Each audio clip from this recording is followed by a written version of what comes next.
Ano itlog yan, tito? Itik. Huwag mo lang yan yung basa ha. Kung may kuha kang upuan doon. Basahan. Okay, diyan sa may upuan. Hindi mo basahan. Hindi mo ito upuan. Basag lang kung may...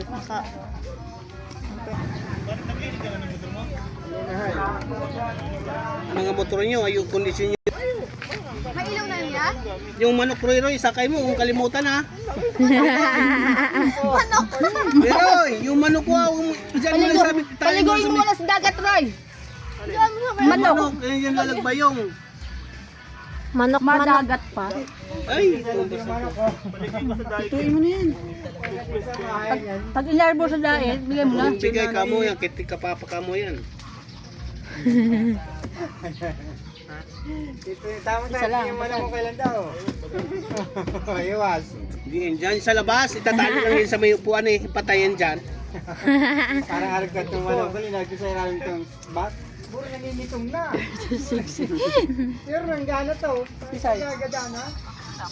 Yung manok ni Nilo. Puro nilag ko doon sa likod ng bat. Puro namula na. Kurahok nga yan. Kaya katulad ko ngayon, uy. Magkagada ng manok mo, maputla na sa ilalim ng bat. Mainitong. Ay, sus. Puro yung nakarecover. Kunin pa isang plastic. Binulang niya. I-plastic yung buto ko ya. Para uwi mo na lang.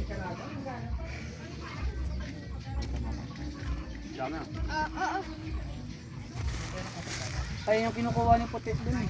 Ma'am, bukta ko, ma'am. Kahit ano makulit si Puti, ano pa nang utusan niya. Huwag niyo ikarat-karat yung nilagay sa restaurant. Bukta ko. Galing ah. Pagdating sa Manila, Tapos inupuan lang no. dito pili, biribit-bitin lang to. Dito pili ilagay to sa ilalim ng upuan. Yan. Ibilit sa kargadira kasi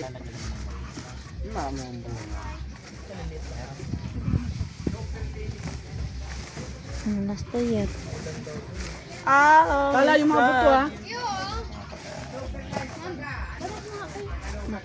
Kung nag-send siya ng voice message sa'yo. Talaga mo. Pwede ba matutulog pa? Tikman mo. Pwede pa yan. Ba't sira? Pwede pa yan. Pwede yan. Ayun nga kinain ni mama eh. Matamis pati. Parang ano masyadong... Inog lang ha. Malambot na siya sa ala. Paano nang dyan sa araw eh. Yung tamis mo din lang. pwede na lang yan. Tutuin na natin yung dami ata. Bawasan natin, umaapo ba? Sakto lang yata eh. Ay, sakto lang ba? Oo, sakto lang talaga. Kala ko umaapo, tutuin na natin. Dalawang pato. Ang galing ah. Ano yung pamprito yan? Tag-40 to talaga sana papa. Ay nakira lang ito. Akala ko bubuhayin. Pang almusal, ganyan. Isang piraso yan, laki-laki na. Mga bata pa naman. For isa, basag na.